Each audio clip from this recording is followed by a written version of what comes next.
find your spark, yeah, find your magic, or find it again, yeah, if you lost it. And then you will attract all the abundance you desire.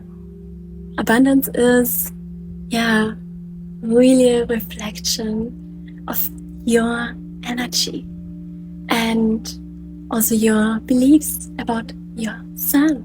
So often it's all rooted in the beliefs formed in our childhood and shaped by conditioning and programming throughout our lives.